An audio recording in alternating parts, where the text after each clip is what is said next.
بسم اللہ الرحمن الرحیم۔ شروع اللہ کے نام سے جو بڑا مہربان نہایت رحم والا ہے۔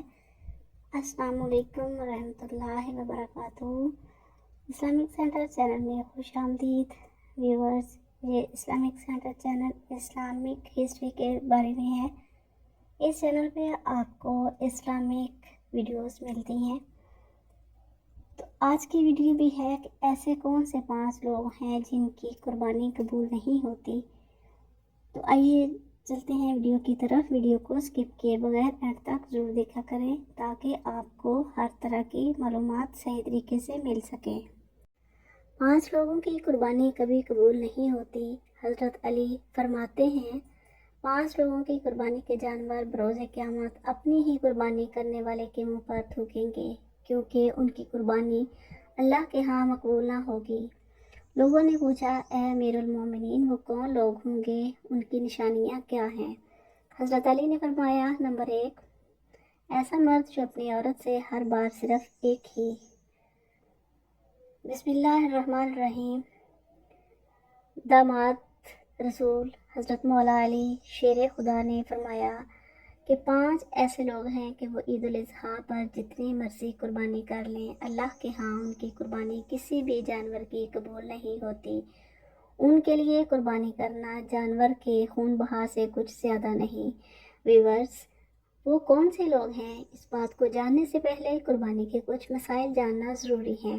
یہ جان لیجیے کہ جس شخص پر صدقہ فطر واجب ہے اس پر قربانی بھی واجب ہے۔ یعنی قربانی کے 3 ایام 10، 11، 12 ذوالحج کے دوران اپنی ضرورت سے زائد اتنا مال یا اشیاء جمع ہو جائیں کہ جن کی مالیت 52.5 تولہ چاندی کے برابر ہو تو اس پر قربانی لازم ہے۔ مثلا رہائشی مکان کے علاوہ کوئی مکان ہو، خواہ تجارت کے لیے ہو یا نہ ہو۔ اسی طرح ضروری سواری کے طور پر استعمال ہونے والی گاڑی کے علاوہ کوئی اور گاڑی ہو تو ایسے شخص پر بھی قربانی واجب ہے۔ مسافر پر قربانی واجب نہیں۔ قربانی کا وقت 10ویں تاریخ سے لے کر 12ویں تاریخ تک کی شام ہے۔ 12ویں تاریخ کا سورج غروب ہو جانے کے بعد قربانی درست نہیں۔ قربانی کا جانور دن کو ذبح کرنا افضل ہے، اگرچہ رات کو بھی ذبح کر سکتے ہیں، لیکن افضل بقرعید کا دن پھر 11ویں اور پھر 12ویں تاریخ ہے۔ شہر اور قصبوں میں رہنے والوں کے لیے عید الاضحیٰ کی نماز پڑھنے سے قبل قربانی کا جانور ذبح کرنا درست نہیں۔ دیہات اور گاؤں والے صبح صادق کے بعد فجر کی نماز سے پہلے بھی قربانی کا جانور ذبح کر سکتے ہیں۔ اگر شہری اپنا جانور قربانی کے لیے دیہات میں بیچ دیں تو وہاں ان کی قربانی بھی نماز عید سے قبل درست ہے اور ذبح کرانے کے بعد اس کا گوشت منگوا سکتے ہیں۔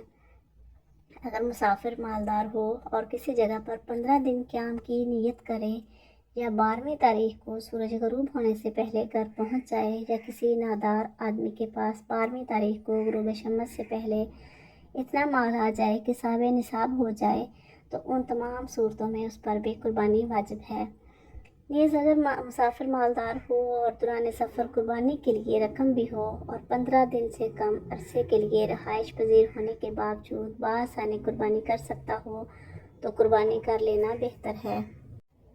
قربانی کا جانور اپنے ہاتھ سے ذبح کرنا زیادہ افضل ہے۔ اگر خود ذبح نہ کر سکتا ہو تو کسی اور سے بھی ذبح کروا سکتا ہے۔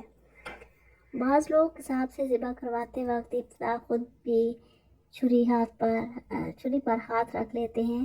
ایسے لوگوں کے لیے ضروری ہے کہ قصاب اور قربانی والے دونوں مستقل طور پر تکبیریں پڑھیں۔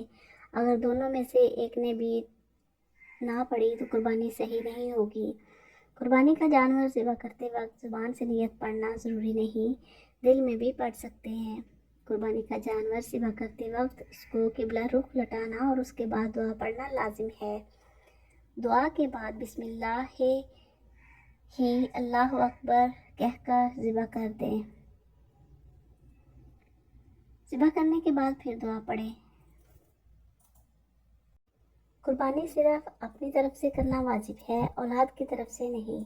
اولاد چاہے بالغ ہو یا بالغ، مالدار ہو یا غیر مالدار، درج ذیل جانوروں کی قربانی ہو سکتی ہے۔ اونٹ، اونٹنی، بکرا، بکری، بھیڑ، دمبا، گائے، بیل، بھینس، بھینسا، بکرا، بکری، بھیڑ اور دمبا کے علاوہ باقی جانوروں میں 7 آدمی شریک ہو سکتے ہیں۔ شرط یہ ہے کہ کسی شریک کا حصہ 7ویں حصے سے کم نہ ہو اور سب قربانی کی نیت سے شریک ہوں یا عقیقے کی نیت سے، صرف گوشت کی نیت سے شریک نہ ہوں۔ گائے، بھینس اور اونٹ وغیرہ میں 7 سے کم افراد بھی شامل ہو سکتے ہیں۔ اس طور پر کہ مثلاً 4 آدمی ہو تو 3 افراد کے 2 حصے اور ایک کا ایک حصہ ہو جائے۔ نیز اگر پورے جانور کو 4 حصوں میں تقسیم کر لیں یہ بھی درست ہے۔ یا یہ کہ 2 آدمی موجود ہوں تو نصف نصف بھی تقسیم کر سکتے ہیں۔ اسی طرح اگر کئی افراد مل کر ایک حصہ ایصال ثواب کے طور پر کرنا چاہیں تو یہ بھی جائز ہے۔ البتہ ضروری ہے کہ سارے شرکا کا اپنی اپنی رقم جمع کر کے ایک شریک کو ہبہ کر دیں اور وہ اپنی طرف سے قربانی کر دیں۔ اس طرح قربانی کا حصہ ایک کی طرف سے جائے گا اور ثواب سب کو ملے گا۔ اگر قربانی کا جانور اس نیت سے خریدا کہ بعد میں کوئی مل گیا تو شریک کر لوں گا اور بعد میں کسی اور کو قربانی یا عقیقے کی نیت سے شریک کیا تو قربانی درست ہے۔ اور اگر خریدتے وقت کسی اور کو شریک کرنے کی نیت نہ تھی بلکہ پورا جانور اپنی طرف سے قربانی کرنے کی نیت سے خریدا تھا اور اب اگر شریک کرنے والا غریب ہے تو کسی اور کو شریک نہیں کر سکتا، اگر مالدار ہے تو شریک کر سکتا ہے، لیکن بہتر نہیں ہے ایک جانور قربانی کرنے کے لیے خریدا اگر اس کے بدلے دوسرا حیوان دینا چاہے تو جائز ہے، مگر یہ لحاظ رکھنا ضروری ہے کہ دوسرا جانور کم از کم اسی قیمت کا ہو۔ اگر اس سے کم قیمت کا ہو تو زائد رقم اپنے پاس رکھنا جائز نہیں بلکہ صدقہ کرنا ضروری ہے۔ ہاں، اگر زبانی طور پر جانور کو متعین نہ کیا ہو بلکہ یہ ارادہ کیا ہو کہ اگر اچھی قیمت میں فروخت رہا تو فروخت کر دیں گے، اسی صورت میں اصل قیمت سے زائد رقم اپنے پاس رکھنے میں کوئی حرج نہیں۔ قربانی کا جانور گم ہو اس کے بعد دوسرا خریدا، اگر قربانی کرنے والا امیر ہے تو ان دونوں جانوروں میں سے جس کو چاہے ذبح کر دے، جبکہ غریب پر ان دونوں جانوروں کی قربانی واجب ہوگی۔ قربانی کے جانور میں اگر کئی شرکا ہیں تو گوشت وزن کر کے تقسیم کرنا چاہیے۔ بھیڑ بکری جب 1 سال کی ہو جائے گی تو گائے بھینس 2 سال کی اور اونٹ 5 سال کا ہو تو اس کی قربانی جائز ہے، اگر اس سے کم ہو تو جائز نہیں۔ ہاں، دمبا اور بھیڑ نہ کہ بکرا اگر اتنا موٹا تازہ ہو جائے کہ سال بھر کا معلوم ہو تو اس کی قربانی بھی جائز ہے۔ موجودہ دور میں جانوروں کو تول کر وزن کر کے خرید و فروخت کرنا بھی جائز ہے، ایسی قربانی بلا شبہ درست ہے۔ قربانی کا جانور اگر اندھا ہو یا ایک آنکھ یا 1/3 یا اس سے زائد روشنی جاتی رہی یا ایک کان یا 1/3 یا اس سے زیادہ کٹ گیا ہو یا دم 1/3 یا اس سے زیادہ کٹ گئی ہو تو ایسے جانور کی قربانی جائز نہیں۔ گائے اور بھینس کے 2 تھن یا بکری کا 1 تھن خشک ہو چکا ہو یا پیدائشی طور پر نہ ہو تو ایسے جانور کی قربانی درست نہیں۔ اسی طرح اگر جانور 1 پاؤں سے لنگڑا ہو یعنی 3 پاؤں سے چلتا ہو، چوتھے پاؤں کا سہارا نہیں لیتا تو ایسے جانور کی قربانی جائز نہیں۔ ہاں، اگر وہ چوتھے پاؤں سے سہارا لیتا ہے لیکن لنگڑا کے چلتا ہے تو ایسے جانور کی قربانی درست ہے۔ قربانی کا جانور خوب موٹا تازہ ہونا چاہیے، اگر جانور اس قدر کمزور ہو کہ ہڈیوں میں گودا بالکل نہ رہا ہو تو ایسے جانور کی قربانی جائز نہیں۔ بعض لوگ موٹا تازہ جانور محض دکھلاوے یا نمود و نمائش کے لیے کرتے ہیں تو ایسے لوگ قربانی کے ثواب سے محروم ہوتے ہیں۔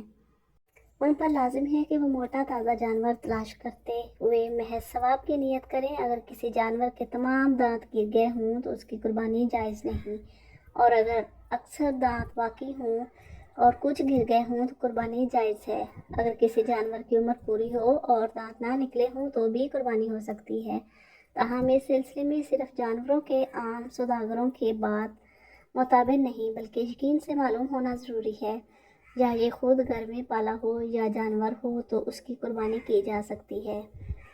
جس جانور کے پیدائشی کان ہی نہ ہوں اس کی قربانی جائز نہیں۔ اگر کسی جانور کے سینگ بالکل جڑ سے ٹوٹ چکے ہوں، اسی طور پر کہ دماغ اس سے متاثر ہو تو ایسے جانور کی قربانی جائز نہیں، اور اگر معمولی ٹوٹے ہوں یا سرے سے سینگ ہی نہ ہوں جیسے اونٹ تو بلا کراہت جائز ہے۔ اسی طرح گائے بکری وغیرہ کے اگر پیدائشی سینگ نہ ہوں تو اس کی قربانی بھی جائز ہے۔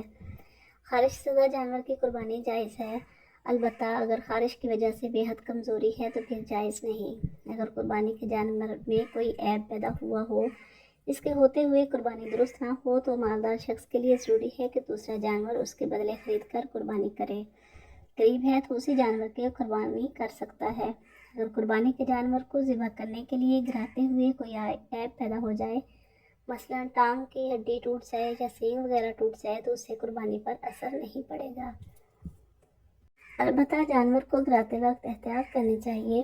قربانی کے گوشت میں بہتر یہ ہے کہ 3 حصے کریں، ایک حصہ اپنے لیے رکھیں، ایک حصہ اپنے رشتہ داروں کو دیجیے اور ایک حصہ فقراء و مساکین کو دے دیے۔ لیکن اگر سارے کا سارا حصہ اپنے لیے رکھ لیں تب بھی جائز ہے۔ قربانی کی کھال کسی کو خیرات کے طور پر یا فروخت کر کے اس کی قیمت فقراء کو دے دیں، البتہ اگر کسی دینی تعلیم کے مدرسے یا جامع کو دے دیں تو سب سے بہتر ہے، کیونکہ علم دین کا احیا سب سے بہتر ہے۔ قربانی کی کھال اپنے مصرف میں بھی لایا جا سکتا ہے، اسی طور پر کہ اس کا عین باقی رہے، مثلا مسلح بنایا جائے یا رسی یا چھلنی بنائیں تو درست ہے۔ قربانی کی کھال کی قیمت مسجد کے مرمت یا امام مؤذن یا مدرسہ یا خادم کی تنخواہ میں نہیں دی جا سکتی، اور نہ ہی اس سے مدرسے کی تعمیر ہو سکتی ہے، اور نہ شفا خانوں یا دیگر واحد اداروں کی۔ قربانی کی کھال کسائی کو اجرت میں دینا جائز نہیں۔ اگر کسی کی قربانی کی کھال چوری ہو گئی ہو یا چھین گئی ہو تو اسے چاہیے کہ وہ کھال کی رقم صدقہ کر دے۔ اگر استطاعت نہ ہو تو کوئی حرج نہیں، قربانی پر فرق نہیں پڑے گا۔ اگر قربانی کے 3 دن گزر گئے اور قربانی نہیں کی تو اب ایک بکری یا بھیڑ کی قیمت خیرات کر دے، اور اگر جانور خریدا تھا مگر قربانی نہیں کی تو بھی وہی جانور خیرات کر دے۔ ایصال ثواب کے لیے قربانی کا گوشت خود بھی کھا سکتے ہیں اور دوسروں کو بھی کھلایا جا سکتا ہے۔ اگر کسی شخص کے حکم کے بغیر اس کی طرف سے قربانی کی تو قربانی نہ ہوگی۔ اسی طرح اگر کسی شخص کو اس کے حکم و اجازت کے بغیر قربانی میں شریک کیا تو کسی کی بھی قربانی نہیں ہوگی۔ اسی طرح اگر حصے داروں میں سے کوئی ایک صرف گوشت کی نیت سے شریک ہوا تو کسی کی قربانی نہیں ہوگی۔ قربانی کا گوشت غیر مسلم کو بھی دیا جا سکتا ہے، البتہ کسی کو اجرت میں نہیں دیا جا سکتا۔ گھابن جانور کی قربانی صحیح ہے، اگر بچہ زندہ نکلے تو اس کو بھی ذبح کر دیں، اور اگر گوشت آپس میں تقسیم کرنے کی بجائے صدقہ کیا جائے۔ قربانی کے جانور کے بال کاٹنا یا دودھ دونا درست نہیں۔ اگر کسی نے ایسا کیا تو اسے صدقہ کرے، اگر بیچ دیا تو اس کی رقم کو صدقہ کرنا واجب ہے۔ جو شخص قربانی کرنا چاہے اس کے لیے مستحب یہ ہے کہ یکم ذوالحج سے قربانی کا جانور ذبح ہونے تک نہ اپنے جسم کے بال کاٹے اور نہ ہی ناخن، البتہ اگر زیر ناف اور بغل کے بالوں پر 40 روز کا عرصہ گزر چکا ہے تو ان بالوں کی صفائی کرنا بہتر ہے۔ قربانی کا گوشت 3 دن سے زیادہ رکھا جا سکتا ہے۔ جانور ذبح کرنے کے لیے چھری خوب تیز ہونی چاہیے تاکہ جانور کو تکلیف نہ ہو۔ اگر کوئی شخص اپنی قربانی کا گوشت سارے کا سارا کسی اور کو کھلا دے تو خود کچھ بھی نہ کھائے تو ایسا کر سکتا ہے۔ خصی جانور کی قربانی جائز بلکہ افضل ہے، کیونکہ اس میں دوسروں کی بنسبت گوشت زیادہ ہوتا ہے۔ ذبح کرتے وقت تکبیر کے علاوہ کچھ اور نہیں کہنا چاہیے۔ اگر کسی نے قربانی کی نظر مانی اور وہ کام ہو جائے تو قربانی واجب ہے، اس کے گوشت سے خود نہیں کھا سکتا، سارا فقراء اور مساکین کو کھلا دے۔ اگر کسی شخص کی ساری یا اکثر آمدنی حرام کی ہو تو اس کو اپنے ساتھ قربانی میں شریک نہیں کرنا چاہیے، اگر شریک کیا تو کسی کی بھی قربانی نہیں ہوگی۔ ایسا شخص جس کی ساری کمائی حرام کی ہو اس پر قربانی لازم نہیں، کیونکہ اس کا سارا مال واجب تصدیق بلا نیت ثواب صدقہ کرنا ضروری ہے۔ دوسرا یہ کہ اللہ تعالیٰ حرام مال سے کسی کا صدقہ قبول نہیں فرماتا، بلکہ وہاں صرف پاکیزہ مال سے کیا ہوا صدقہ و خیرات قبول کیا جاتا ہے۔ بکری کے علاوہ دوسرے کسی بھی جانور میں تمام شرکاء اپنا اپنا حصہ تقسیم کیے بغیر فقراء کو دینا چاہیں تو دے سکتے ہیں، البتہ اگر نظر کی قربانی ہو یا مرحوم کی وصیت کے تحت قربانی کر رہے ہوں تو پھر تقسیم سے پہلے کسی فقیر کو دینا درست نہیں۔ کسی نے مرتے وقت وصیت کی کہ میرے مال سے قربانی کی جائے تو اس قربانی کا سارا گوشت خیرات کرنا ضروری ہے، خود کچھ بھی نہ کھایا جائے۔ تو ویورز، حضرت علی شیر خدا نے فرمایا 5 لوگوں کی قربانی اللہ پاک قبول نہیں فرماتا۔ نمبر 1، ماں باپ کی نافرمان اولاد کی قربانی قبول نہیں کی جاتی۔ نمبر 2، شرک کرنے والے کی قربانی اللہ قبول نہیں فرماتا۔ نمبر 3، حرام مال کھانے اور حرام مال کھلانے والے کی قربانی اللہ پاک کبھی قبول نہیں فرماتا۔ نمبر 4، اللہ پاک سود خور کی قربانی کو رائیگاں بھیجتا ہے، اس کی قربانی قبول نہیں کی جاتی۔ نمبر 5، ایسا شخص جو صرف دکھلاوے کے لیے قربانی کا جانور لائے اور اسے ذبح کرے تو اللہ پاک